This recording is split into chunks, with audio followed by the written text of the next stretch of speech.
Casemiro as well, who's a fat shit, bro. He's a big time fatty, bruv. Like, big boy. Kebab Donny, bruv. Nana weren't too bad. Like, he was quite composed, made quite a few stops as well. And then he put Vaseline on his gloves off. Yeah, someone said that's why he can never catch you. It was a great finish, though, man. I don't think it was a great finish. I think it was. Are you insane, bruv? He could have taken the but he didn't. That's what makes it a good goal. Okay. Hello, good morning, good afternoon, good evening, whatever time you're listening. Welcome to another episode of Podcast Pundits. I'm Dre, man, avid United fan, and I'll be your host for today. I'm standing in for the usual De La Strada, who couldn't make it today due to train strikes. So if you're listening, Della, get a car. Yeah, I was going to say that. get a car, Della. Get some wheels, Della, and let's get this road on the show because, we can't have you missing, man. We miss you. The show on the road, you're going to have to flip that and edit. Get the show on the road, brother. You know what I mean. It's been a long day. Obviously, the usual stuff. You can find us on all major platforms. And before I get into it, let's just go around the room, see who we got with us. On my left, yeah, it's your boy Strives or Striver. However you guys want to refer to me, I'm good with it. As long as you put some respect on me being back on the top of the table. Did you wait for us to start recording before you took your top off so you should show your Arsenal kit? Yeah, no, you know what? I just started to think to myself, you know, if you go back outside, if you keep your coat on, you don't realise that the warmth is on. But yeah, just for the listeners' sake, I'm wearing a vintage Arsenal top. What season is that? I don't even remember, man. It's just the season. I remember Lacazette was with us, so it's not that vintage, but that's one of your better kits, to be fair. Yeah, it's nice one. It's double XS Junior. No, I've been Why is it so tight, I've been working out again. You know what I mean? I'm back as I've been training Little Max. I've been kind of training as well. My body's a little bit in bits, but yeah, man. I represent Arsenal Football Club. Well, I don't represent them per se, but I'm a fan. You know what I'm saying? So that's who I'll be representing on Podcast Pundits today. Fair play. Moving on. Yo, it's your boy Joey Nomadic, aka Top of the Table 2. Like I thought. Yeah, it's your boy, aka Top of the Table, boy. We're still here. We're still fighting. I was going to say, it couldn't be 2 weeks with a clap, bro. It couldn't be 2 weeks on a trot. Oh, we're top of the table, bro. I know, that's what I'm saying. It couldn't be allowed. Clap for you, look. Yeah, it wouldn't be allowed, bro. 2 weeks on the trot. Oh, yeah, that would have been, yeah. Nah, it's not, it wasn't last week. It was about, what was it, like 2 weeks ago, innit? It was soon enough, man. Yeah. Would have been brilliant. It would have been brilliant. Listen, I wouldn't have minded, bro. Yeah, as long as we're still top of the table, bro. What does still top of the table mean to you? Are you drunk, bro? Like, what have you been consuming? Yeah, you're not trying to have it, innit? Carragher said it as well. I tweeted it back, you know, like tweeted it back. I tweeted it back, man. I'm tweeting it back as well. I know they can not see for that, but I have tweeted Carragher back before. Bro. I know they can see it. Like, even if it just pops out, just I know you can see it. Stop saying you're top of the table. We are top of the table, bro. No, you're not, bruv. All right, so again, I had to explain this to your knucklehead today, earlier on today, bro. Let me try and be a bit clearer. Goal difference is only used to separate people at the end of the season. So we're joint top of the table with 71 points each. So if the season ended today, would you win it? No. So you're not top of the table. But the season's not ending today, so why are you giving me a hypothetical that doesn't matter? Because something's got to separate us today. No, it doesn't have to. Something does have to separate us today. No, that's why there's a one. That's why there's a 1 beside my club and there's a 2 beside yours. There's a whole 9 goals and our head to head. Like I said. Let's say this is my introduction. Let me finish my introduction first. Joint top of the table. You're not joint top of the table. And who do you have on my left? Marley Mole here, supporter of the most entertaining team in the Premier League at the minute. That's true. Goals. No balance. I was going to say goals. Like what, on both ends? Yeah, absolutely, man. Man United sport here. Marley Mole here. It'd only be fair to go straight into it with the blockbuster on the weekend. Obviously, it was Man United 2, Liverpool 2. Bruno scored that 50-yard stunner. What? Yeah, it's crazy. It's crazy that you started there, isn't it? That's nasty work, dude. That's nasty work. To try and dent you lot's title hopes. But even if I start with you, Joey, for me, watching that game, I almost thought it was, I wouldn't say identical, but a repeat of when we played you last in terms of you just couldn't put them away. Like in terms of you just couldn't put your chances away. So that's the third time that's happened now, isn't it? So obviously the first game at Anfield, we were wasteful. What was it? I think it was a record, the amount of shots we had on target as well. We were wasteful there, wasteful in the FA Cup, wasteful at Old Trafford on the weekend. So I'm disappointed by that, but glass half full, glass half empty. Yeah, we left there as soon as Bruno scored that goal, bro. The atmosphere was raucous, bro. Yeah, again, because I was watching my Liverpool bass up to the top, volume 180, soundbar, crazy, bro. It was crazy. I turned the volume down, bro, down to 5, bro. I couldn't take it anymore. I think what was crazy, bro. I think that was Man United's first shot on goal. First shot on target, yeah bro. And then you scored with your second shot on target. So it's but I'm happy that you scored that goal, the first goal. I'm going to be honest, because if Kelleher had touched it would have been a red card as well. Yeah, because it was outside the box, isn't it? Yeah, I was thinking about that today. I was thinking, what would I have preferred? Would I prefer the goal or the red card at that moment? I think the red card would have been better, you know. The red card would have been way better, bro, because the atmosphere would have been intense, bro. And you saw how we kind of buckled under the atmosphere. So yeah, man. But do you think? Oh yeah, because then you think you might have gone on to win the game. I believe so. Yeah. Because who's your reserve keeper as well? I'm not gonna lie. Oh, Adrian. Yeah, I would. That guy's on. You posted it, I think. Somebody posted in the group. I think he's on like about 3 M's a year, bro, just chilling. Yeah, he's living. Oh yeah, yeah. He's living a good life, man. But it was a. I don't think it was a. I think like the last FA Cup game, it wasn't a great game to watch. You said that, bro. Why do you say this, bro? No, because again, if you're looking for like tactical noose, it was the game was void of tactical noose, bro. No, but if you're just a neutral, it was a brilliant exactly. game. That's the point. If you're a neutral and you want to see fucking Shawn Michaels versus Bret Hart, that's that's what you get. Yeah. But if you want to see Mankind versus Goldust, I felt like with anything, I felt like you guys obviously had more control, and obviously there were some moments in the game where I feel like you lost your head, but because of the crowd and everything like that. But in terms of the majority, I think, like I said, I think like Liverpool. If I put it even to you, Malima, my thing is, I feel Liverpool feel like they've lost 2 points because... Yeah, absolutely. Do you know what I mean? They obviously went there to win. There was a point where I think you was attacking, bro. It was 5 attackers to 2 defenders. Yeah, and then one of them done the madness. Yeah, exactly. So, there was good defending by Delo, by the way, who had a fantastic game. Yeah, he did have a good game. So if I put it to you, Malima, in terms of... What's ETH trying to do? Because I'm watching that game and I'm struggling to see anything. The fact that matters is that you posed that question to me and he doesn't even know how to answer it. Did you see that? He done an interview for Sky Sports where someone, the reporter was basically saying, people have been talking about your style of play. They can't identify your style of play. Like, can you just clear it up? Can you just let the people know what your style of play is? And he was like, I don't have to answer that question. It was like it's a stupid question, but you could tell that I genuinely don't think he knew how to answer it, because I think whatever he's gone into the club, and I'm not trying to obviously bash Ten Hag. Pause. That was a big pause. that was a why for that. But yeah, whatever ideas he came into the club with, he's definitely not been able to implement them as of yet. And I feel like as time's gone on, I feel like he might have forgotten what he actually wanted to incorporate in the club. And I think a large part of that is because of the players, but at the same time, like, he's had enough time you should be seeing some kind of remnants of what he's trying to do. And we're struggling to see that, man.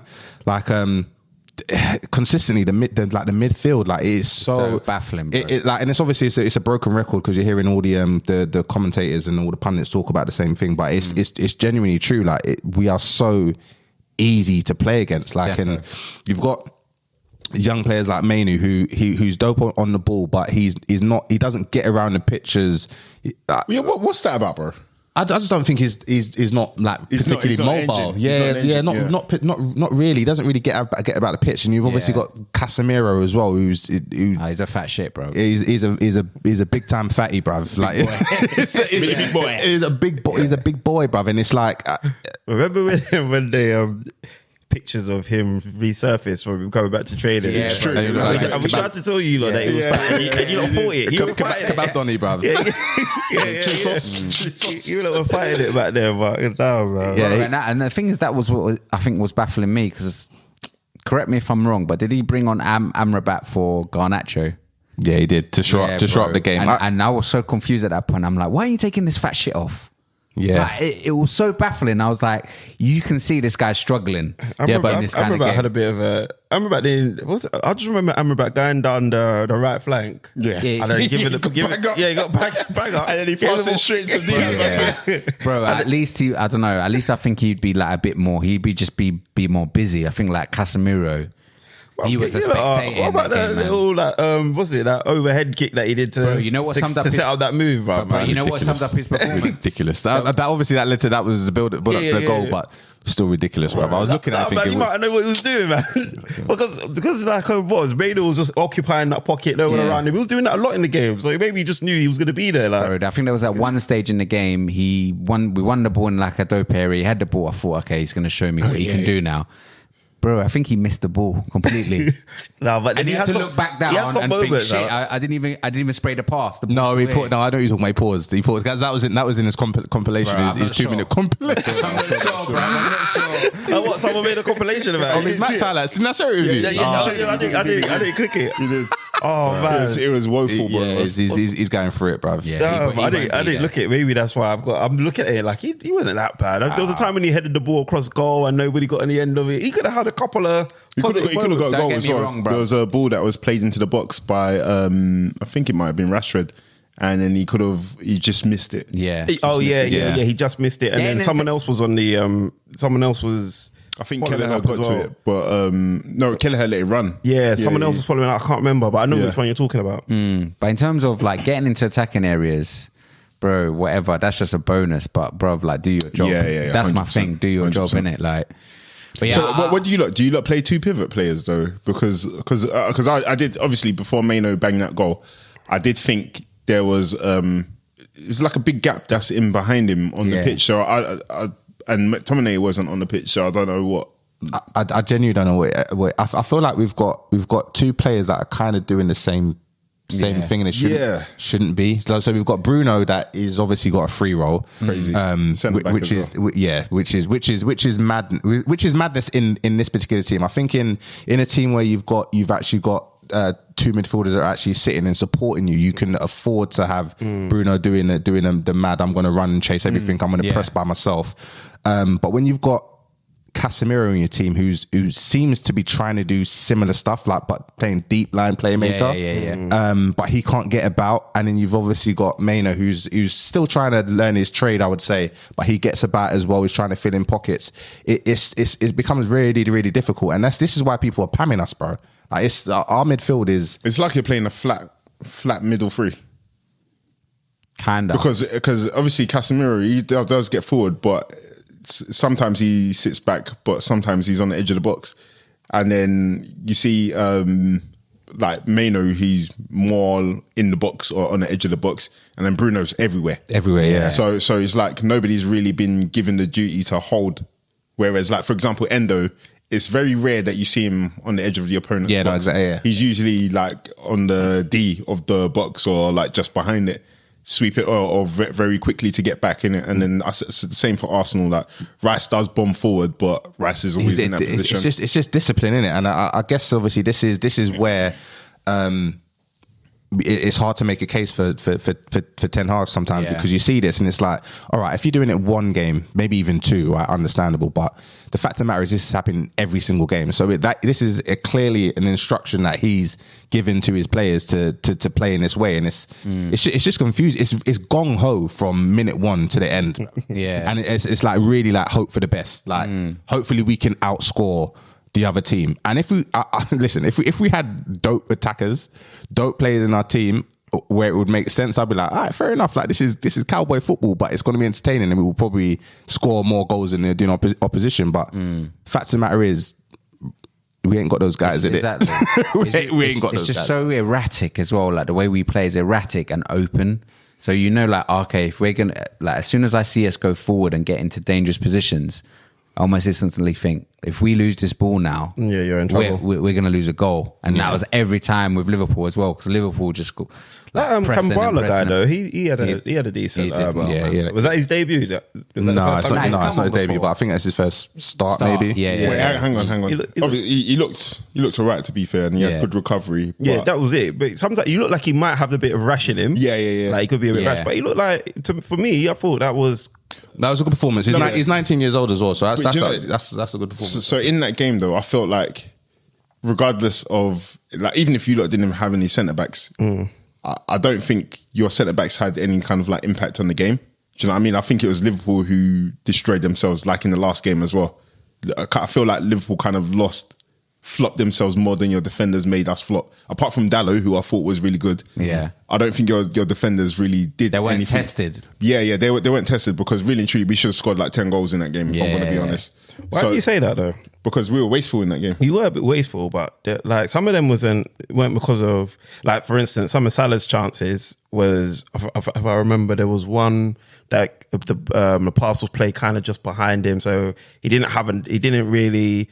That's something. Szoboszlai played the ball and he done the first time shot, which Onana done a easy save in it. Yeah. But there was one where I think the ball came to him kind of on a half volley, but he didn't. He couldn't get his legs round over it. I think a lot of them was. I know there was a lot of chances, but they were also a bit forgivable, if you ask me as well. No. So I'm not saying like the chances that. So basically, what I'm saying is that the chances that we had with a bit more composure. So for example, in a half volley one, the ball came in, was crossed into him, and then he just volleyed it, bang, and he had time. He could have taken the touch and hit it. And then the other one, the pass was behind him. Szoboszlai, like, was it Szoboszlai? I thought it was Diaz. It might have been. It might have been Diaz. But like, for example, Szoboszlai had chances where he could have a bit more composure. He could have put it in the back of the net. Yeah. His final pass was stinking. Yeah. Diaz's. I don't think Diaz was stinking, but he wasn't sharp, and I don't know why he wasn't sharp. Willy Caballero, innit? The young centre back. Centre back. Kambala. Yeah. No, but obviously no disrespect to him. I think he played well in a game that was such high magnitude. Exactly. Well. Yeah, he done what was required. I couldn't ask more from him. But that being said, I think if Liverpool had their shooting boots on, I don't know if we'd be saying that, or no, we'll be saying the same thing. We'll be saying, what would you expect from him, basically? Yeah. But we ultimately, it was us that were bad in that game, man. Yeah. Because I counted about 3, maybe 4 chances in the first half that you probably should have put. Yeah, you probably could have done, if fortune. I'd say probably a bit better. And then in the second half, probably about the same, maybe. 3. They had a lot of shots, but I probably the one where Nunes should have cut it back for 100%. Szoboszlai, that should have been a goal. Yeah. But how many other clear cut chances did you have? That's what I'm wondering at the moment. So it's not necessarily like the shot that happened should have been a goal. I'm saying like the phases of play. Yeah, exactly. So like the Nunes one, Being for example, wasteful. the better decision making, they should have resulted in goals, in my opinion. Okay. And I think that's kind of been because obviously you've been cheering on Nunes. We say he's number 1 cheerleader on the pod. That's my guy, man. He done well. He helped you. He got an assist as well, didn't he? He rewarded your loyalty to him. Yeah, he did get. He really did. He did get an assist. He did. I watched that game thinking, how the hell did he make our combined? Who was it head of again? Was it Foden? It was I said the same thing, bro. I said the same thing. I said Marley, he used some kind of gypsy curse to make me put him in the team, bro. I'll be honest. That started the morning as a joke, bro. But then by the end of the day, I was like, no, I'm gonna run with it. No, but yeah, that was. I do love Nunes because again, like the way he presses and pulls, the way he does all of them things, like it's appreciated. But in the big games, he has not shown up. Yeah. And we needed him, but that doesn't sound right. In the big games, he ain't banging no goals in the big games, right? Oh, okay, you're showing by showing up, you mean scoring? Yeah. Because if you have sitters in these games, there was one where he had like a finesse shot, and he it was a difficult shot, but I expect you to hit that goal, hit back in the net when you've got that time and space in the box or on the edge of the box. Personally, bro, and I feel like Man United do give teams that time and space, so like you need to like half decent teams are going to punish us. And I just feel like you said, you like just, I don't know, you seem to just rush everything. Yeah, and I think it was the pressure. And another thing, obviously, at the start of the season, I had Liverpool as finishing fourth because of the team and how new the midfield was.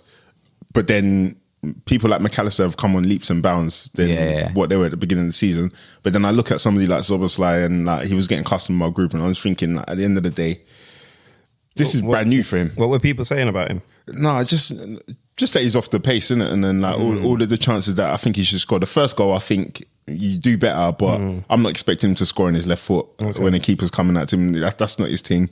Another ball was fizzed into him, and then he just couldn't sort his feet out, man. But the Szoboszlai that we saw at the start of the season, that wasn't what we expected from him, innit? Yeah. And it's kind of gone off the ball a little bit, isn't he? Yeah, he had that injury, and I think he got that injury because I think the pace of the Premier League is a bit too much for him coming from the Bundesliga. I think the speed that the games come, and the fact that you're doing a title run in your first season, bro, when you're coming from RB Leipzig, I think it's a bit too much for him, if I'm going to be honest. But at the end of the day, you're a professional baller, and this is what they paid 70 million for you for. Do you think it was 70 million? 70 million, bro. Is it now kind of, do you feel a bit like egg in the face that once upon a time you were comparing him to Martin Odegaard? No, not at all, because McAllister's taking that mantle up and he's showing up, bro. I mean, I mean, he's going to pass it on to McAllister. Yeah, bro. You know what I mean, man? There's a list of players willing to take it when somebody's going to sit down. That's why we're joint top, boy. No, I hear that. But I was going to say this as well. Like, annoying, man. Marley Moore, in terms of, we know that ETH's overall game plan or game style is not really there. But I'm saying, like, when I'm seeing things on my TV and I'm not even sitting watching the game like a manager would. Like, for instance, I want to give an example in terms of, like, when I'll just keep seeing Robertson, like, going down the same wing, whipping in crosses, like, having that free roll. I'm thinking, why don't you try and address this on the pitch? Like, I'm saying, in terms of where's your in-game managerial press, like, in terms of, like, presence, I should say. Yeah, and he does get criticised for that quite often. His in-game management. I agree. That game was obviously tough because obviously we had who was, you said Robertson, right? Robertson, so big. Do you think he had a lot of joy in that game? Yeah, he did. He got high. He got his cross stats was quite high. Yeah, he was. But I don't know, man. I'm really confused at times. Do you know what it is? I think the way you lot play was quite balanced on the left hand side because Bruno's was mostly in the centre left. Yeah, and obviously Rashford was your attacking outlet, and Garnacho was kind of locked up by Robertson. Yeah, what happened to Rashford? He got injured or something because he signaled to come off, right? Yeah, he got injured now. So what did you think overall? Because I asked you before the game, would you put Rashford or Anthony, and what do you think now overall? Rashford had you think he played all right? Yeah, he played a decent game. I think he was bad. He went bad. I think when Anthony came on, though, he's obviously trying to prove something, or he's trying to play out of his skin kind of thing, like trying to win the ball back, trying to, do his thing. A couple of your guys, sorry to cut you, a couple of your guys that were coming under a lot of scrutiny and under the microscope are showing out, because even Onana weren't too bad. Like, he was quite composed even when he chopped Yakbo. Yeah. I thought that was kind of funny. He's trying. And he's made quite a few stops as well. Like, so. I always said to you, bro, like, in terms of, like, regardless of how good Onana is now, we get peppered with so many shots. Don't get me wrong, like, some of his saving techniques can be, like, improved. Bro, there was one shot where I don't know why he parried it, bro. Yeah, he could have just caught it. Yeah, it was. Yeah, exactly when the ball was going out. I remember that one. And then he put Vaseline on his gloves after. Yeah, he put Vaseline. Yeah, someone said that's why he could never catch you. Yeah, but you might as well put butter in your gloves. Yeah, but certain players, like you said, they are trying to kind of prove themselves, like they're trying to come on and make a difference. But also, I think some of those players, like so the Rashfords and the Anthony's, like, they are system players, isn't it? Like when they're being told to, you've got limited stuff you can do on a pitch today. Their game's a lot better. Rashford plays the best when he's not thinking too much, bro. 100%. Yeah. Would you not think about Gerald Kwanzaa? What do you think about him, bro? Because he's old enough to not be making them stupid decisions. Yeah. He's getting ripped as well. He deactivated his account, bro. Did he have to deactivate his account? But I don't know. I think it's a man. I think everybody's made those mistakes, bro. Bro, what do you think it was? A training game? He didn't even look to his right, bro, before he played that pass, bro. He undercooked the pass, bro. Yeah, but he didn't even look to see what was happening. He didn't even look to see any danger. Because we play systems. Because you play systems, you know exactly where he was. And Salah was showing for it, bro. He pulled himself out wide. Just give the ball to Mo Salah. No, I hear that. But obviously, the same thing that he's been doing, he's been praised for.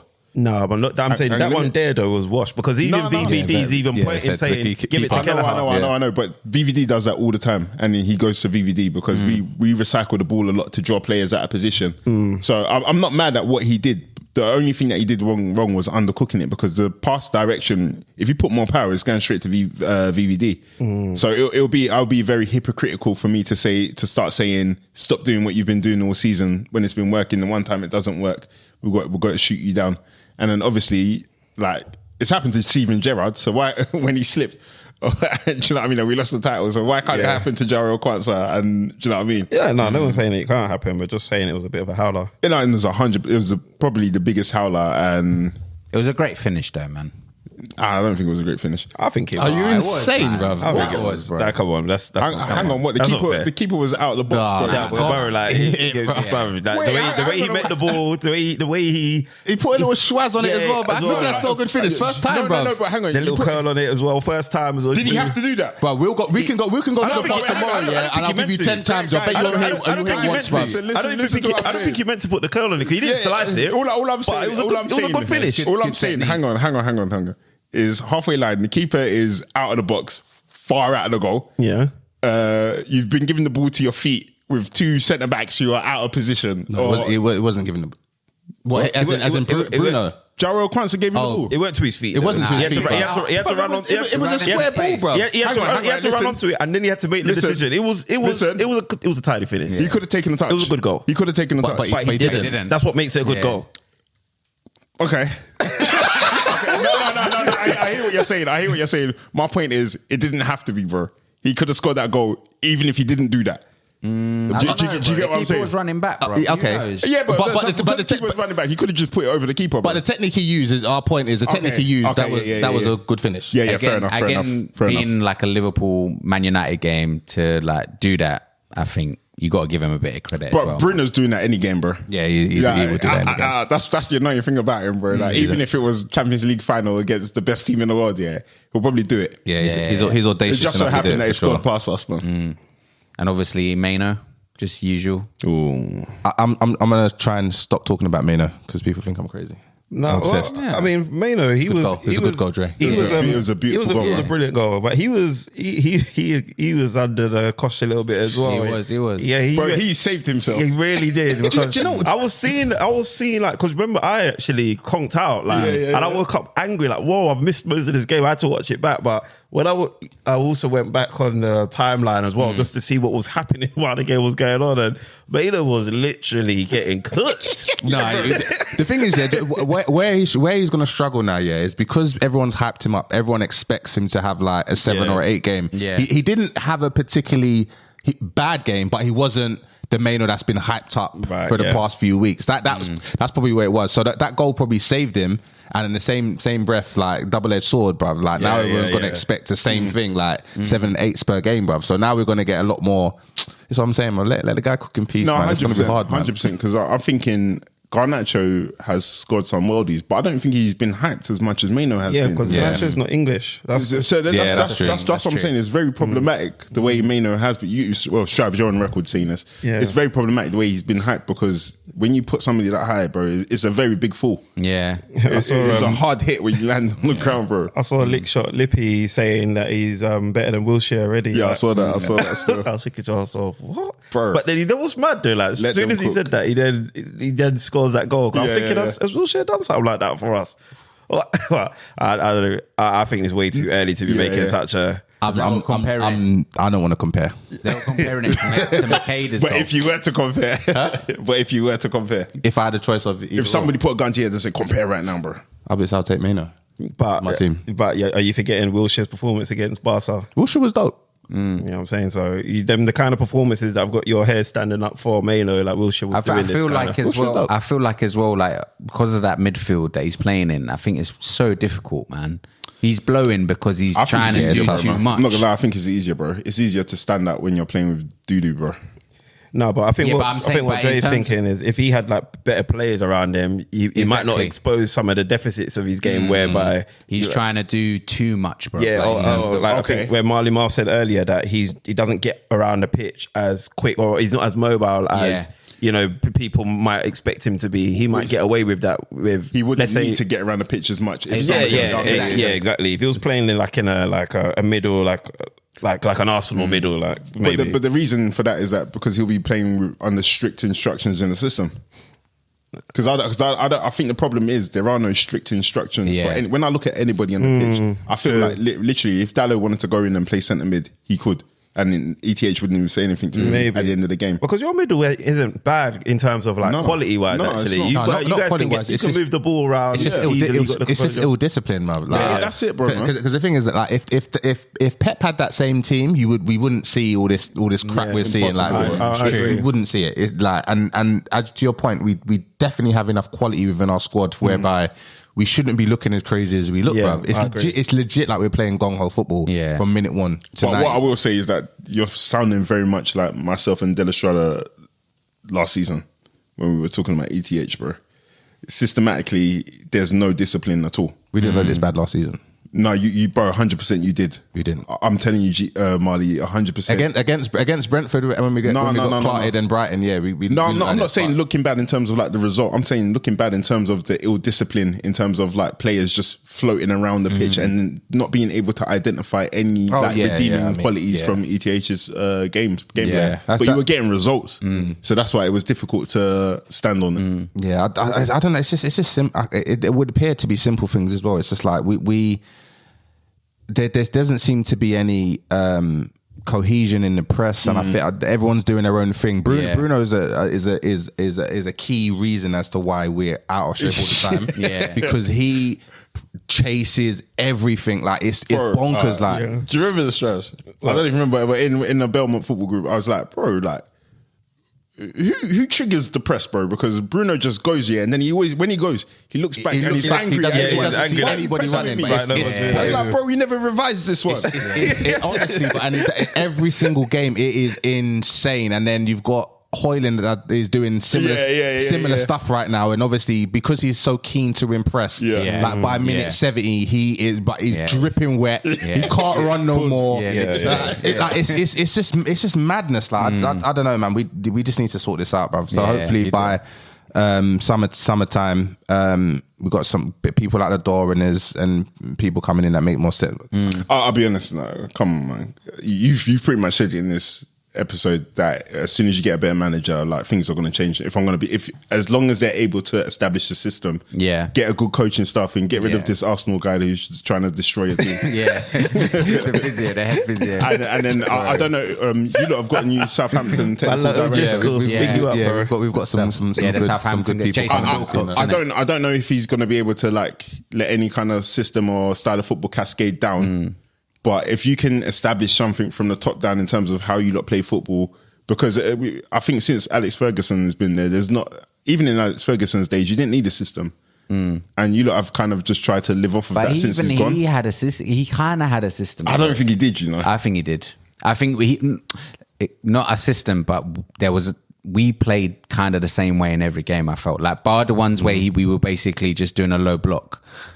Bro, like Man United, bro, you could probably say like there were probably like 2 or 3 ways we'd score, and most of the times it would be like from a Beckham cross or something, or Beckham free kick. So it was like wing play then? Yeah, do you know what I mean? I'm saying you could, but at least we could establish those things. You know what I mean? Like whereas now we're like, bro, somebody's got to do something. You're almost waiting for a bit of magic from someone. But most importantly, under Ferguson, we had more control, bruv, than we do. But like 10 infuriated. Like he gave one interview the other day, after the Chelsea game, and he was like, And he keeps on saying this. He keeps on saying we're dominating games, and I'm like, yeah, I wonder what game he's watching. But honestly, I'm like, is this guy insane? Like, yeah. Maybe he just has like a different understanding of the game to everybody. So like he might be saying like dominating in terms of like the shape of the team when they're not in possession, or I don't know, man. But no, because he even said out of possession and in possession. I'm like, nah, bro. I'm like, you're nuts. You're absolutely nuts. He's because delusional. What are you watching? You know what I think he thinks, yeah, and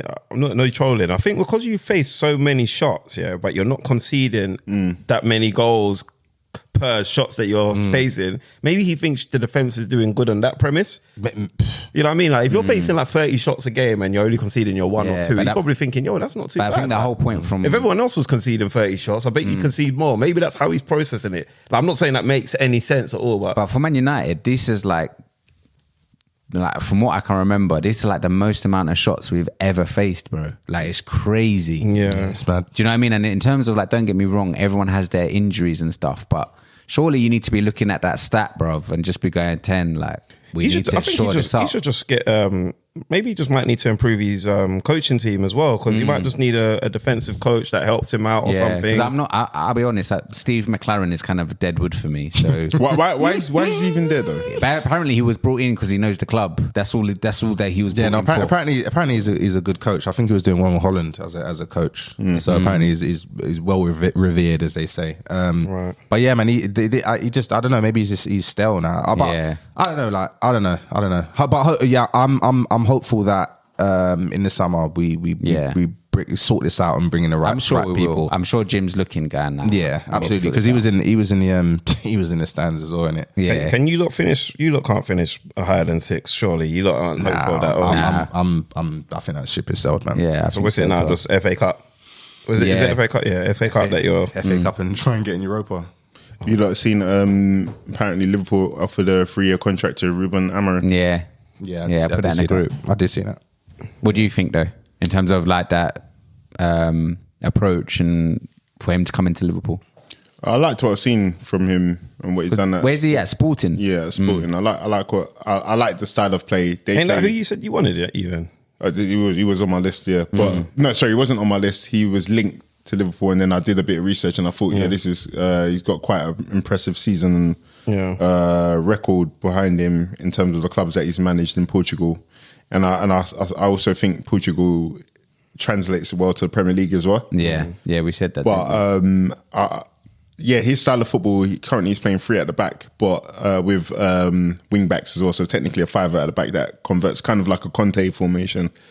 And one thing I do want is for somebody to come in and try something new at Liverpool. I don't want somebody to come in and do what Klopp was doing. And I think that's probably, if I look at United, that's where David Moyes went wrong.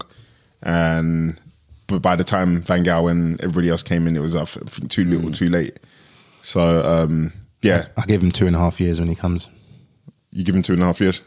Bro, you don't know nothing about him, man. You're just doing his predictions. It's very childish of him. He's not Klopp. Yeah, bro. You don't. Or Alonso. Massive you know what's crazy, though? To fill. His record compared to Alonso's is pretty good. Obviously, Alonso, exactly. I'm just pulling your leg anyway. Yeah, no, I'm saying, but in terms of like, if you can't get Alonso, who's probably the best person out there now, the next best person in terms of like what they're doing this season, what they've done so far, is probably him. Why is Alonso the best? It'd be Arteta. No, it wouldn't be Arteta actually. That's what I'm thinking. I think Arteta. No, I'm saying Arteta is not an option for Liverpool. As in availability. Availability. Yeah. Okay, it makes sense. Again, why? Sorry, who you said? Why not thingy? Who did you say? Can't remember who I said.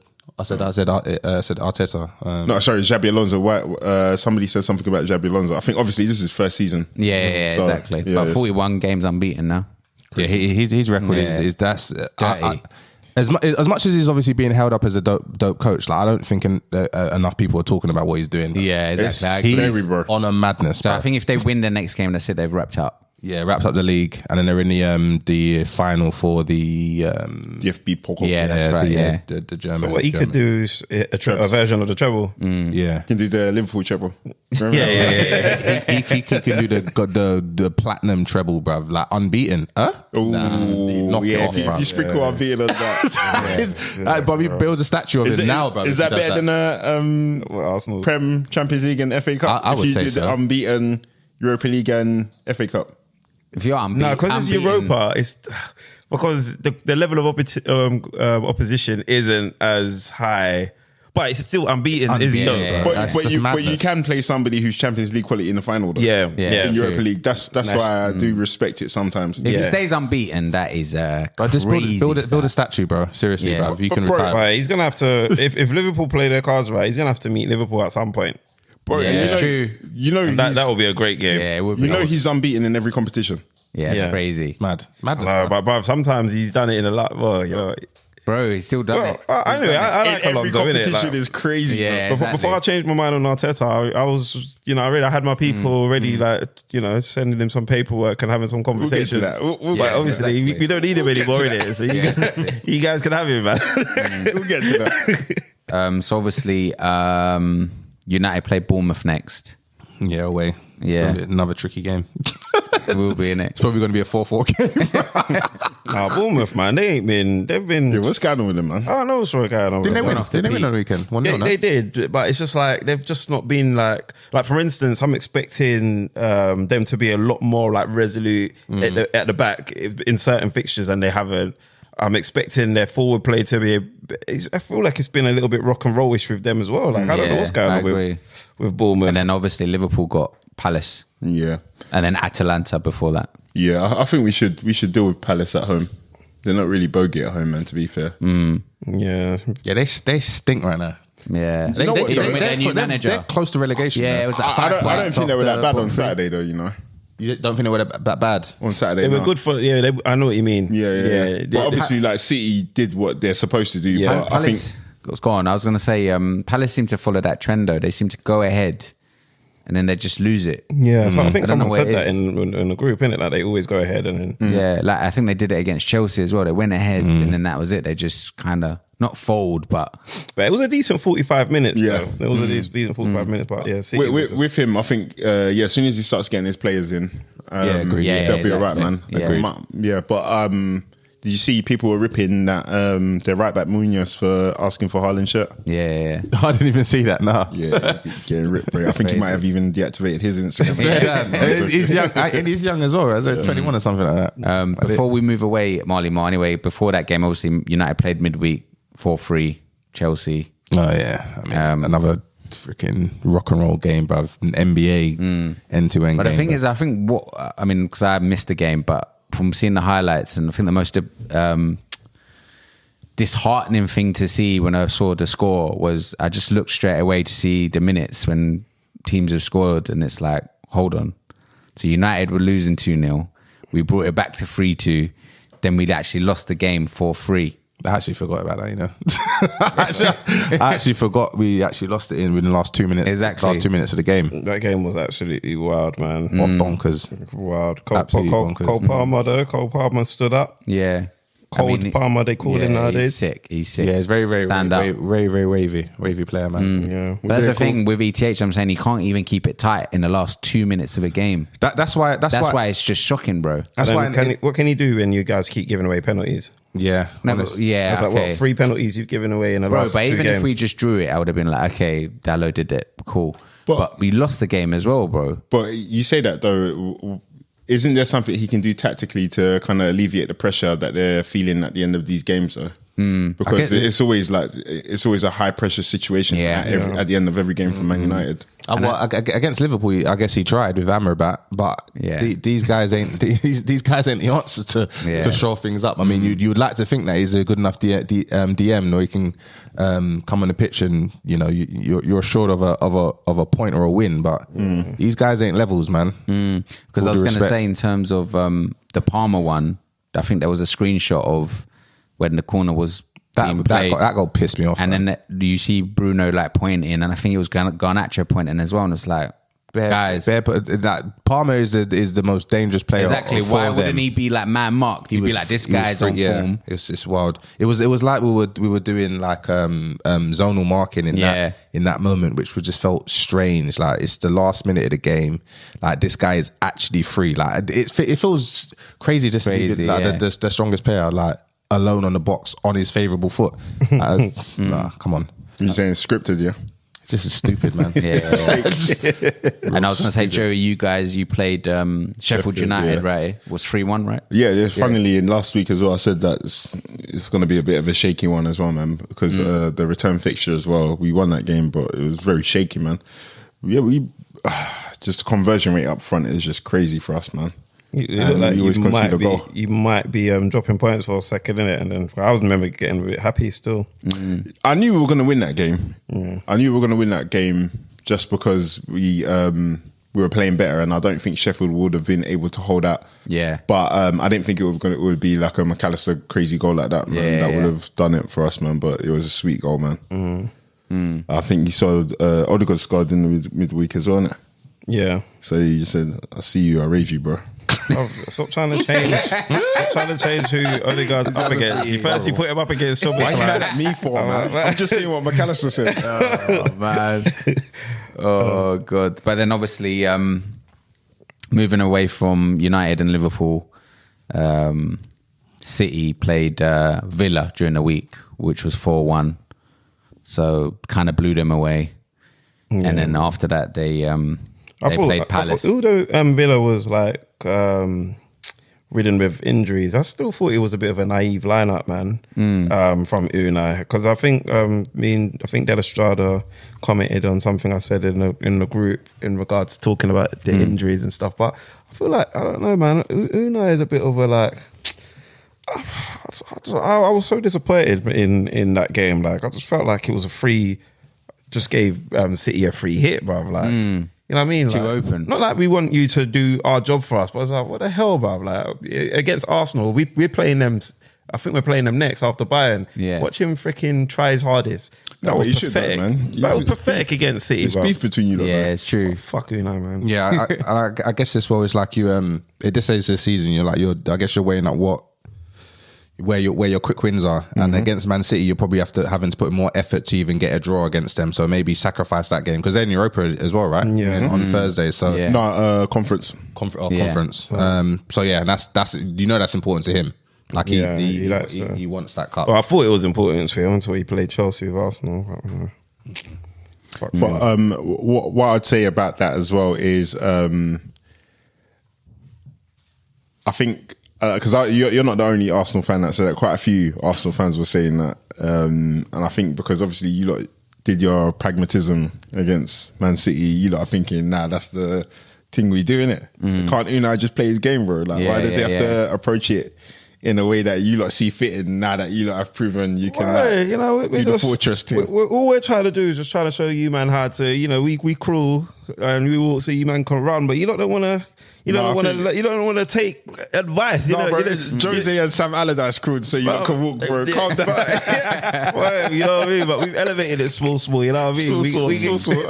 We can give you everything, bro. Whatever you want. Oh, you want goals? We got that, baby. What, you want some defense? We got that, baby. You want control? We got that, baby. Yeah, exactly. Obviously, if you lot did that, you lot wouldn't have, dropped points to Man United. You know what I mean? So, nah, bro. We treated the game, bro. We didn't change for no-ho. Yeah, exactly. Where's that going to get you? It's going to win us the title, bro. Yeah. Top of the league, baby. Oh, you said it now, yeah. You said it now, yeah. You know, I'm just playing, man. Yeah, I just play with Chow.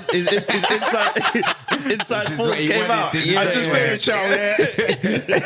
Chow, but yeah, I mean, bar like obviously Foden being like hat-trick hero in that game, crazy. Yeah, that last goal was a piss take, bro, man. Yeah, it's crazy. Said, shut up, Saka. Yeah, I was like, bro, you know what? Saka, all Saka was doing was minding his business, trying to recover like in peace, like recover every minute. He can't unlock his phone without seeing him being shitted on by someone else. Foden gets a hat trick, then Cole Palmer got a hat trick. All of a sudden, his stocks plummeted, bro. That's a good thing though. That shows what the standards is. It's true. It's like if you've got a good player in your team, young player, they compare you to Saka, and you're right, it is a compliment as well. But Bloody hell, man. It's like rest. The amount of, even in my Gooner group, bruv, I'm arguing with Arsenal fans that they're forced to like Saka. Like, you know, those people that didn't like him that much. A lot of them, you know. I'm telling you that because he looks so basic. I don't know. It's because he looks basic. He does. He looks so unassuming with the way that he plays football. People are just like, okay, yeah, he's a good player, but they don't get the hype. And then now that he's breaking all these different, like, all these expectations, like he's leveling up season after season after season. So we, even within our camp, like, there's people that would maybe like Foden, like would prefer a Foden at the team. They're looking at a Cole Palmer going, oh, I would have a bit of that. Yeah, you know what I mean? So anytime they rise up, pause. Saka's under immense attack, even within ourselves. Like, so he's got a lot. He's got a massive burden to, and it's so unfair as well. He's so chill with it. He set himself a deadly precedent, man. So it's like once you become Starboy. You can't not be Starboy anymore. You have to continue to be Starboy, man. So you should have renounced the name. I renounced the name. I don't want to be Starboy anymore. Saka makes me laugh. I'm not gay no more. I like women. Oh man! And then obviously, City went on to beat Palace. We just touched on it briefly before, but KDB show. Yeah, no, KDB. He obviously from Foden getting a hat trick. Yeah, exactly. You know, the pressure might have been on KDB to show that I'm still the top boy, and he came in, answered with a brace, 2 decent goals, quality goals actually. I think the first goal was dope. I think the second goal as well. Even though it was a toe punt with his left, but it was man to the toe punt. The seconds look crazy. Though. It was a good goal, man. And who set up Haaland? Was it KDB or was it Grealish? Maybe Grealish. Yeah, Grealish had another good game. Grealish had another good game, I thought, as well. He started off a bit rough though, because Munoz, he's playing well, man, against him. To be fair, man, but. Yeah, KDB's doing his thing, but we know KDB can do his thing against these guys, bruv. He needs to do is show up in a final, finish a final, bruv. That's what he needs to do. Don't you think KDB was quite pivotal in their treble last season, though? 100%. Not KDB, Grealish. Who did you just mention? No, KDB. He just said KDB. But Grealish was. He was. He had his definitely had a role to play last year. Okay. He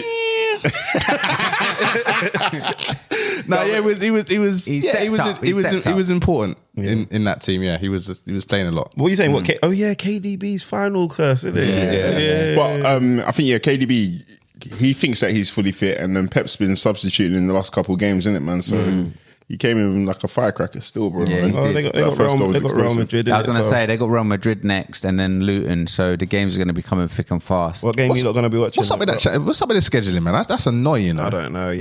What do you mean? I think it might have something. Man City and Arsenal at the same time tomorrow. It has to. There must be because some they're on the same chain in it of the same branch of the fixture, man. But really and truly, they should have swapped them. No, so you see how they were doing it in the last round? They were staggering the game, so you had 2 weeks in between your games. I don't know why they're not doing that. So it should be a game each day, and then the next week is the other side of that leg play, and then the next week. Right. It's a silly scheduling, man. It's poor. Like, I'm conflicted. I'm definitely watching the Real Madrid game. Is that what you're watching? I want to see what you would say. No, I'm going to watch the Arsenal game. Yeah, 100%, bro.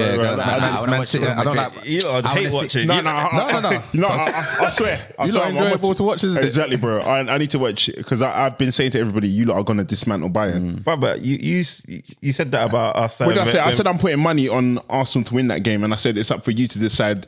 Yeah, but you said that about us when we was going to play City. You always say that, bruv. Like your word's not credible in that. Wait, so what did I say when you said that we're City? gonna? Oh yeah, I think you're gonna beat City. Like you're playing the best league, bruv. And then you, you were so happy to say that we stunk because we were playing. No. That's not happening. Because I've been having this conversation all last week. Still, yeah. I was saying I was disappointed that you took that pragmatic approach because I think you lot could have beaten City, bro. I think you could have been. I said that, and I think in the Bayern game, I've been telling everybody you're going to win that game. I've invested heavily in that game. I already put my money in that game, so I put obviously on my Arsenal to win that game. I'm even investing in your success or your downfall. Do you still feel like it was a mistake to have a pragmatic approach to obviously now seeing No, 100%. I think you lot could be clearer of now. You're joint top with Liverpool. I don't think that should be the case. We're top of the league, bro. Yeah, so joint. We're top of the league. Obviously, we wouldn't be top of the league if we didn't take that. Bro, embrace me. I'm your brother, bro. Yeah, we're top of the league brothers. Embrace me, bro. Yeah, I don't know what top of the league you are, bro. Bro, I was going to say the only reason I want to watch Real Madrid brothers because I want to see when they come up against Arsenal. I want to make sure that they're ready because I don't like watching Man City games sometimes when they're dry, man. Yeah, it's gonna be a possession game, but boring. Yeah, man. You're just gonna see what's the Real Madrid centre back called again? The Brazilian brother.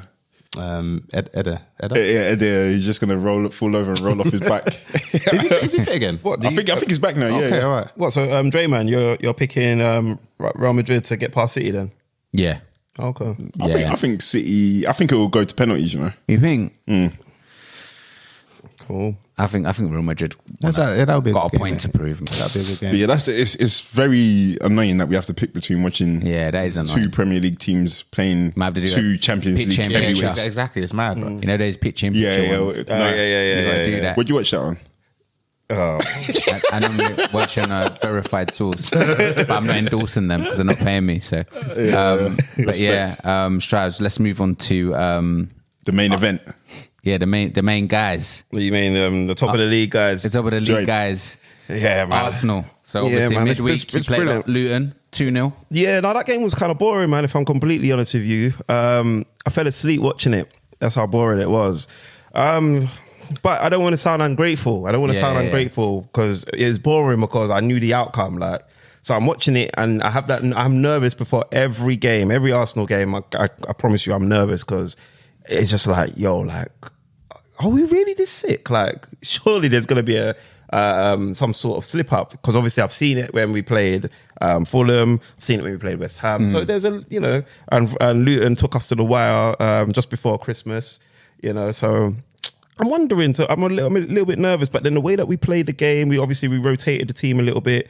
So the way that we start playing the game immediately, I was comfortable. Thomas Partey looked like it was just he was so silky for me, man. Like I loved seeing him play. I loved seeing him pick out passes from just unsuspecting positions and unsuspected rhythmic patterns that I just haven't seen all season because he's been wherever he's been, like injured and stuff like that. So I mean, there was times when he played a ball to Havertz that I remember, and Havertz didn't even know what to do with the quality deliveries that he was putting in. One time it hit him on on his back, but Partey was just silky. Emil Smith Rowe, I was going to mention him, man. Yeah, man. I've had stocks in him for a minute. Like, I think I've been his main investor. When everybody when I was telling people to buy the dip as well.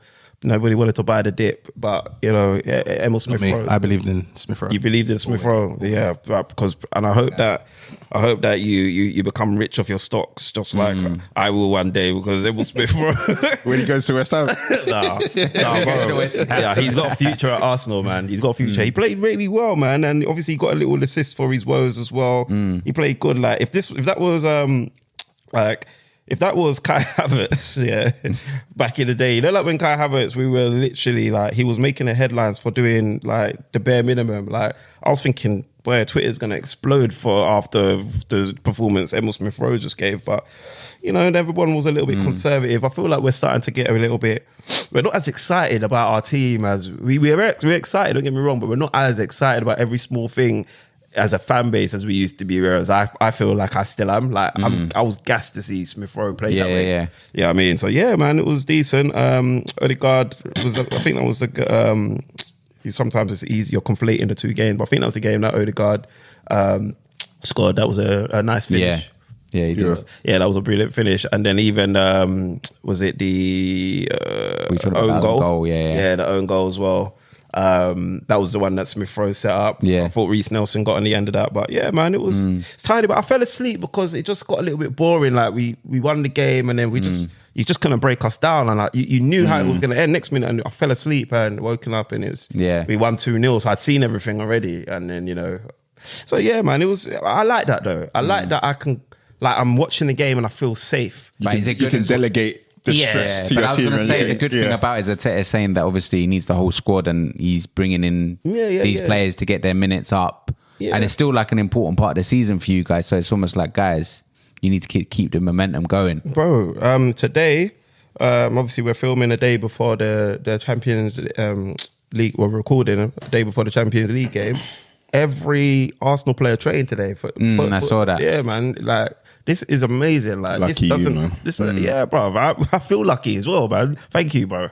I feel lucky. Like, every should do player, the lottery, bro. Well, the only player that's missing is obviously Jurian Timber, but he's not too far. Like, imagine coming into like the business end of the season, quarterfinals, top of the league, and you got your whole squad. I doubt we're bottling it, man. I've been saying it I told you, like, early doors, like, don't let us get to Wembley in this Champions League final, man. Yeah, no, I agree with you. I said that, man. So yeah, man, it was like, I make you right there. Rotating the squad was a nice touch. I think it was. And yeah, man, and they didn't let him down, man. And then obviously that holds us in good stead because we had a tricky away game against Brighton. Yeah, against Brighton. And you know, Brighton I think they'd only lost one game at home since August. Yeah, that's you know right. what I'm saying? So Brighton, they're not a pushover at home, you know what I mean? And if you are gonna beat them, you're not beating them the way Arsenal did, you know. Like we punched them up, you know, the ones there. So yeah, man, it's just brilliant. Like, I'm just getting used to watching my team win, like 31 points out of the 33 available since turn of the new year. Yeah, this is a crazy run that is becoming and befitting for Manchester City. This is what they said City does. Yeah, you know what I mean? Like, you don't attribute this kind of form to Arsenal, and this is what Arsenal's giving you. Like, so it's like, I've told you guys we're winning the Prem, you know what I mean? I had a little wobble after Christmas, as you would do, but then they showed me, yo, bro, take your time, man. So, take your time. And now, like, I don't know if I've said it, I may have said it before, like, Arteta, bro, your case files, I've put them in the shredder. I'm cool, bro. I'm good, man. I'm good, like, because, you know, at this point, yeah, my whole thing with you was, can you cross the line? But bro, I don't even care anymore, bro. I enjoy watching Arsenal so much, yeah, that I don't even care, bro. Like, bruv. Sorry, why? So, did you not foresee that being a thing? No. So yeah, I did. But what it was, I didn't foresee me enjoying it this much. Because, okay. Yeah, so like when I compare like last season to this season, yeah, I could never fall asleep watching the game. Like, I was, before we started recording, yeah, Bods, that's been on the pod a few times, he's a Liverpool supporter. Like, I invited him to to record with us, but he opted out, and he's just said he's emotionally spent. Like, he's not enjoying this title race at the moment. He's a roller coaster supporting Liverpool, etc., etc. And I could relate to him because I remember when we had to come back against Villa, coming back against Bournemouth. 3-3s against Southampton. Yeah. And then after all of that, then to bottle the league, like, let's keep it about bottle the league. I'm thinking, fam, I can't go through many more seasons like this. You've got yourself to a point of advantage and you're stressing me out like this. I need stability. I need control. I need to feel like we're going to go somewhere. There's an enjoyment when you see your team playing good football. Yeah, but I was enjoying it then, but then there was so much anxiety. I was thinking to myself, all right, cool, you've got us to a place, but do we need someone else that's going to get us to that extra level where we're just elite? Yeah. We don't, because Arteta's got us there, bruv. So I can't, what can I say now, bro? Like, we've got control. We can beat you with every style of football, bro. Like, I'm going to watch Arsenal Bayern Munich, bro. I haven't got, like, I am probably, running a business isn't easy, what have you not, bro. I'm going through so much different litigation, stuff like that. But I haven't got peace to be wasting. But Arsenal, I'm going to watch Arsenal and I'm happy. Yeah. I'm happy going there. Like, happy to go and watch Arsenal. And, you know, I'm jealous, I can't lie. You're doing bits. And I think as well, especially this Brighton game, Havertz and Trossard at the end who scored, but Havertz mainly, I think he had a great game. Yeah, man. The run for his goal was like he was so like deceitful, going one way, switching his runs. And yeah, Havertz is, like, I know people were ridiculing him because they're like, oh, right, the best form ever. And then I've seen some Chelsea fans try to liken him to Nicholas Jackson and stuff like that. But yeah, it's ridiculous. Like, me, I was very critical of the signing of Havertz because of what I'd seen of him in the Chelsea shirt. what I'm seeing of him in an Arsenal shirt, I was arguing with LT about this. It says he used to play for Belmont. He's a friend of ours. I don't know if you know him, J-Man, but yeah, he was. I was having an argument with him in regards to like Kai Havertz, because I'm saying I think the Kai Havertz we're seeing at Arsenal is the best version that we've seen in the Premier League so far, and yeah, I think so. And obviously, you think it's different to when he was at Chelsea, playing in his best form? Yeah, I personally do, you know, because I feel like he's added a few more strings to his bow on this occasion. So I feel like... like what? So like in terms of, he's now learned how to play in that 8 role. Like he's not perfect. Obviously, this is his first season doing it, but he gives you enough like defensively and to make you kind of defensively sound. That off the ball stuff that I used to ridicule because off the ball alone isn't enough for me, but he's giving you the off the ball stats. You know, he's winning his duels, ground duels, his aerial duels. He's putting himself about and what have you, you know. And then now offensively as well, he's also capitalizing with the play. He's learning how to play, linking up with your Odegaards. Even when Trossard's playing, he's linking up with him pretty well as well. I saw him linking up with Jorginho for the goal against Brighton. Like he just seems to now have a synergy with the rest of our team, whereby I'm seeing him kind of play. It's like he's a hybrid. It's like we've like what was you saying? We're playing with 2 10s almost, because it's like he's your false 9, he's your 9, but he's also playing like a false 9. They said there's a new position. I think they called it 8.5 or something like that. And I feel like that's kind of what he's doing. I don't feel like we got that from him at Chelsea. And then I feel don't you think he's just benefiting from playing in the system though? That's true as well. Potentially, that might be, but whether he's benefiting from playing in a better system, whether just a system. Because remember at Chelsea, they went through all those different managers and they never had anything there. No, I'll say a better system. The reason why I say a better system, because I listened to an interview he did. I can't remember who the channel was with or what platform it was on. It was a lady, an Oriental lady. I think she's Oriental. Yeah, but there was a lady interviewing him anyway. Yeah, I don't know if that's an acceptable term. Oriental Asian. Asian woman. You guys just said. Keep it in the eyes as well. He's like, yeah, the eyes. No, but I was taking something out of my eyes. Whoever's doing the edit, make sure you cut out. Yeah, I was taking something out of my eyes. J-Man's the devil. J-Man's racist, you know. So that's not what I was doing. But yeah, I was listening to this platform, and basically he went on to say that Mikel is like teaching him and showing him stuff that no one else has ever shown him. And it's crazy to hear that, considering Mikel was quite young, like he's in his 40s. If he's to win the league, he becomes the youngest manager to win it, even younger than Mourinho. You know what I'm saying? So like, how old is he? 40? Yeah, 40. Yeah, because 40. he just turned 40. Oh, he just turned 40, yeah. Okay. And because he's taking his father's game. 41, something like that. Who's his father's game? Pep. That's not his father, because he's the one that was showing Pep, you need to get set pieces, goals, you know. He brought stuff to City. That's what he brought something to the table. Yeah, he brought something to the table. But again, do you think that disputes the fact that, because I'm saying at Chelsea there was no system. I don't think there was a system at all. Yeah, so if you go from like, that's like me going from my Sunday league team to Arsenal, and then being taught how to play football. In my opinion, fair enough. But then you wouldn't begrudge if someone said that you're playing your best ever football at Arsenal. 100%, you know what I'm 100%, saying? and I agree with that, because I personally don't think he's necessarily improved as a player, because I think the characteristics we're seeing now, we did see that at Chelsea. Yeah, but I do think he's kind of getting the certificate to say that those skills that I had at Chelsea, we're now able to see it. It's certified at Arsenal. I disagree a little bit. I disagree a little bit, because I get what you're saying, but why I think I will comfortably say he's improved as a player, because I feel like he plays with a lot more confidence now. Yeah, okay. You get what I mean? Like, I can see that. That's one thing I'd say. Yeah, he's definitely happy in the Arsenal shirt. Yeah, for sure. And when you play with confidence, you look a better player. So even if you've had all those attributes within you, and like for instance, you might be able to say, I've seen attributes that Havertz is displaying more consistently, but you've seen them elsewhere. But just for the fact that he's consistently doing it, it's making him, in my opinion, a better player. Yeah, you know what I mean? And the fans as well, the way that we've taken to him.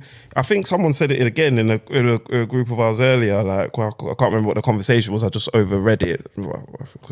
I'm saying overread as if I'm saying overheard, but I read it back like briefly, where it was like, we might take long to love a player. Like sometimes we might hate hate them, but when we love you, like we really love you. And Havertz has got that love now, you know what I mean? So yeah, man, happy for him, man. Happy for that goal. Trossard as well. He looks like he's taken to Arsenal as well. I was surprised to see him celebrate like that against Brighton. They booed him, man. Yeah, but fans are like that, though, innit? Yeah, like, exactly. You know what I mean? So I'm still kind of surprised, but it's like everybody love like you see what's happening at Arsenal. Like Jorginho, I've always liked Jorginho, to be fair, but Jorginho is like he's one of us. Like Havertz, one of us. Trossard, one of us. Like it's like they've been one of us for time. Like they ain't just come from Brighton or Chelsea guys. They look like they bleed red and white.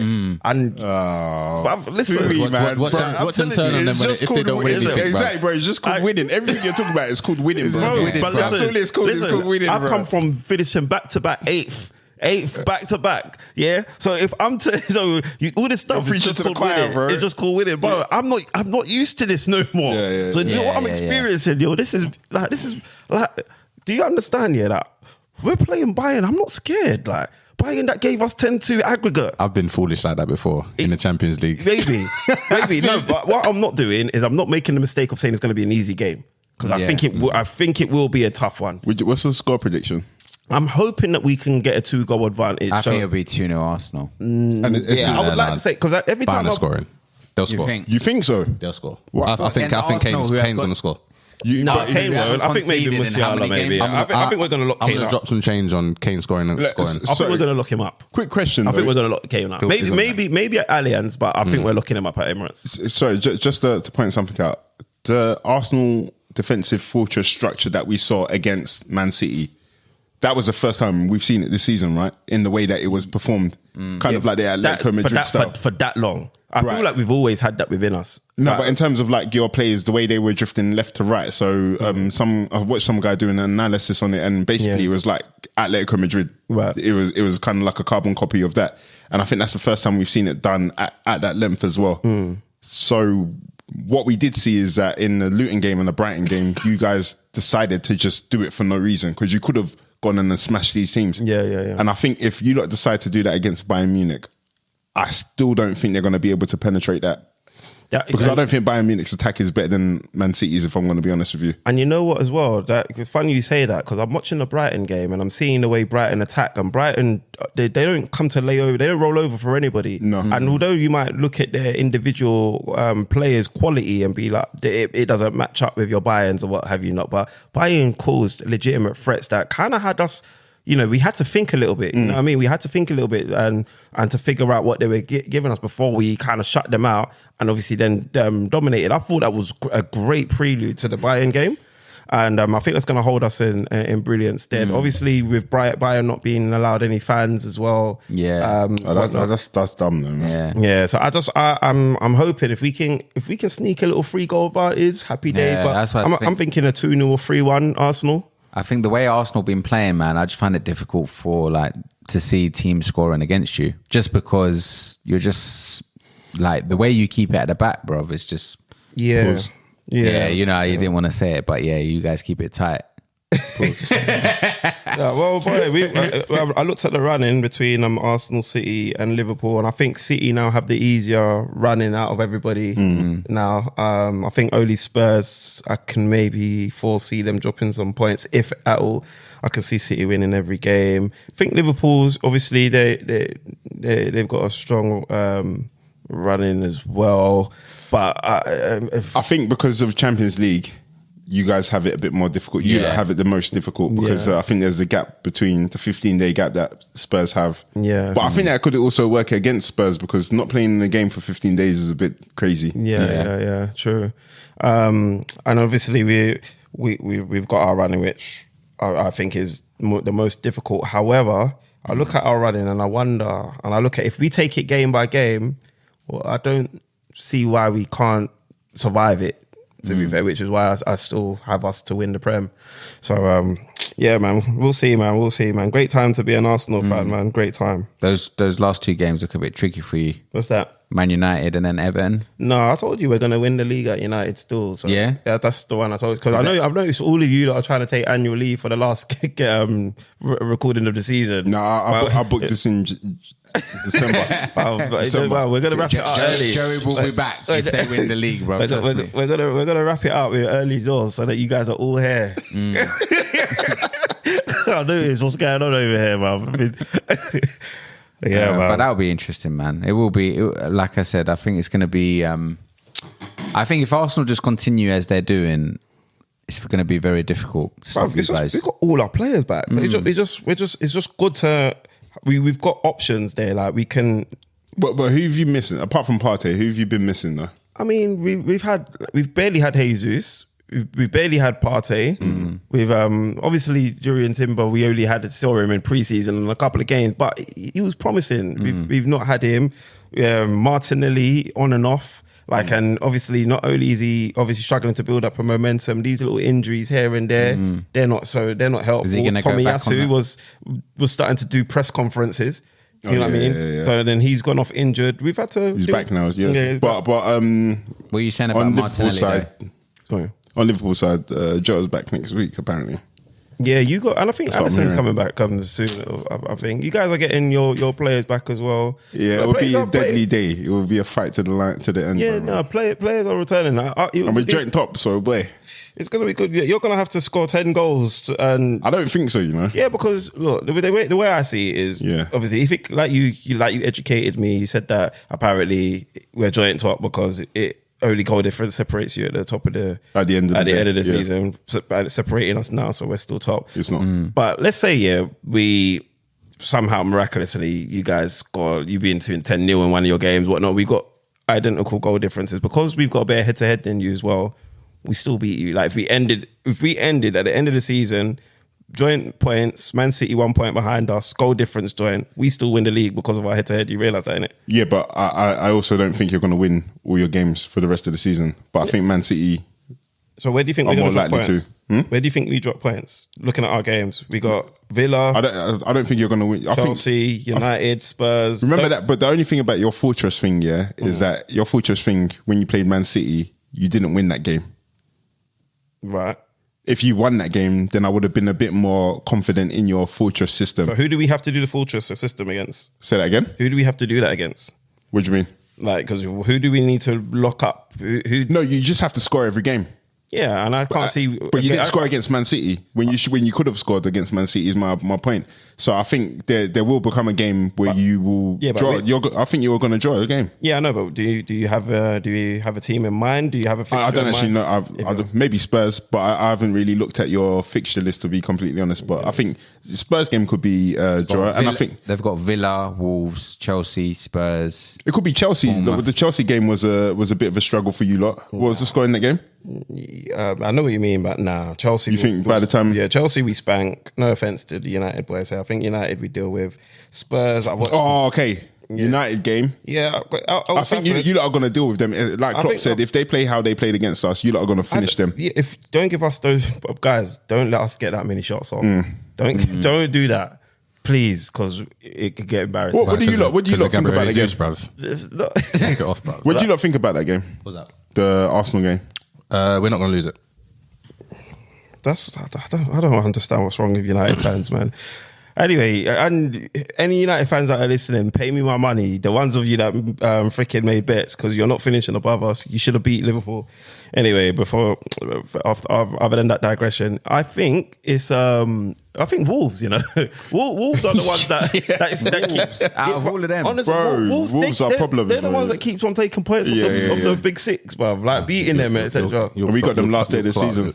Yeah, is it? Yeah. I think like.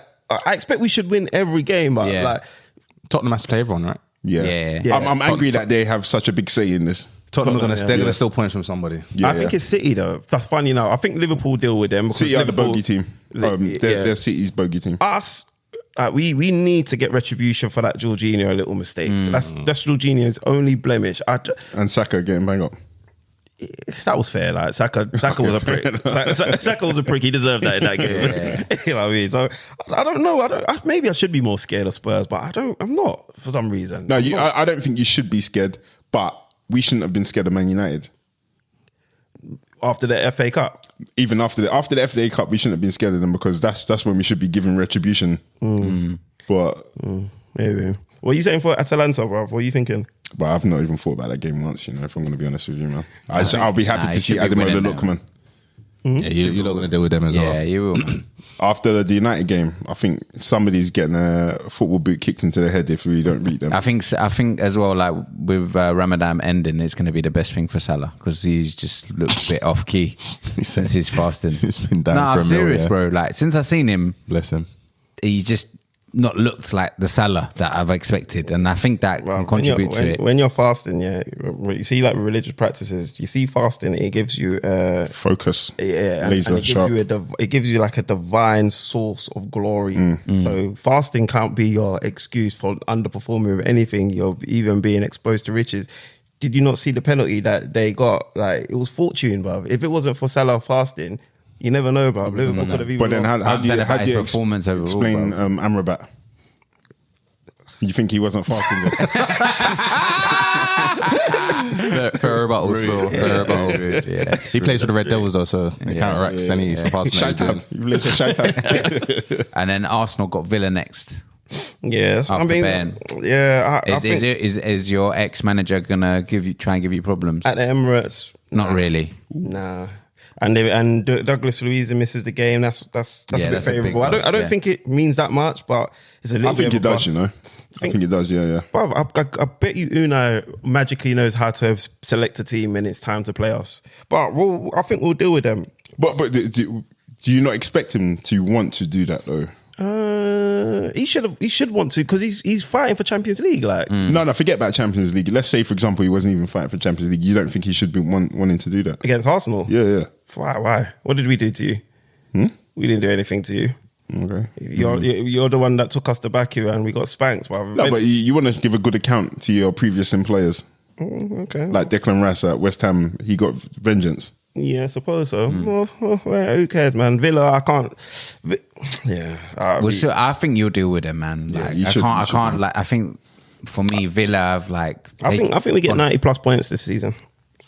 Yeah, because I think they're saying like in terms of like your goal difference, I don't think you've had like a goal difference like that since like 2004 or something.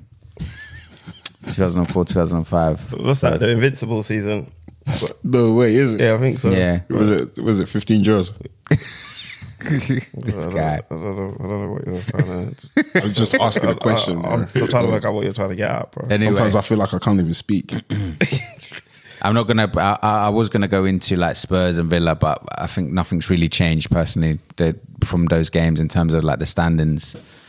It is what it is. It stays the same. United, I don't think are going to catch them. So, Spurs have got a game in hand, so they've got an advantage. You know? Yeah, I think it will just be between Spurs and Villa to battle it out. I think unless Spurs can go even higher. But yeah, man. But ultimately, it's been decent, man. It's been decent week, man. What's that Russ Cook guy? He's completed his marathon thing, running the length of Africa. You know, there's one guy doing it from South Africa, running from South Africa to the UK. No, do you know that? Yeah. Mad. Yeah, no, that's dope. Obviously, Cody Rhodes has done his thing, and obviously Arsenal's back at the top of the table, man. Shit, good week for you, yeah? No, for me, I didn't care about Cody Rhodes. I was here for the final boss. God, that's Junior. No, that's The Rock, man. All right, before we end it, the usual back pages segment.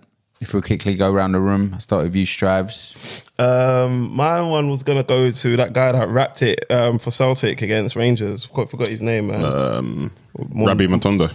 Yes. Yeah, man. That was a sick goal. Yeah, and it was just that title running. And my Scottish team's Rangers in it. But yeah, man, it's a thing, exciting title thing. So when I saw that, I thought, okay, yeah, sick, man. That deserves my back pages. I didn't really want to give it to someone from Arsenal again. It's getting boring. All right, Joey. Yeah, mine's Galatasaray. For yeah, basically Fenerbahce have a Europa League game on Thursday, and the cup final was on Sunday. So they didn't want they wanted the game moved. Turkish FA refused to move it, so Fenerbahce put out their under-19s team, and Galatasaray played them. They scored within the first 60 seconds, and the Fenerbahce team walked off the pitch, and Galatasaray celebrated it like it was the World Cup. I'm very proud of how they celebrated that game. So yeah, hold tight there. Malima? I'm going to give it to Arteta. Yeah, I feel like he deserved it. Stolen the march on first place. Is that the championship leg of the season? A few games left to go. Yeah, I think he deserves it at this point. I think it was difficult for me. I mean, again, by Arsenal, I think the only person I think I gave it to was just Palmer. He didn't score with the Chelsea game just gone, but I think overall he's like probably been their best signing for like 50, was it like 50 million? Yeah, something like that. 47. Yeah, so I think Chelsea might need to just let him go, man. Just sell him to somebody who he can actually shine. Yeah. So sorry, quick one. This financial fair play, bro. Yeah, Everton's been deducted more points. You saw that? Yeah, then obviously, and then City are just sitting there like they're talking about doing the luxury tax. Yeah, bro. And if City get away with this, bro, you still gonna watch football? Because I have to, because Arsenal's about to dominate English football for the next at least. Not if City's checkbook has anything to say about that, bro. My thing is that how have they not sorted a court case for City yet? This is just but it has taken a long time for them to get through Everton's. Was it 3 charges? Yeah. So 115, bro. So what can they?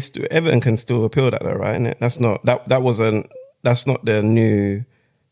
the penalty or after an appeal. That's the first penalty, and then they can appeal it. So the last one, they didn't appeal that. Yeah. Okay. Because they submitted their information and that was the charge. Okay. So I think it might be the same thing as well this time. Okay.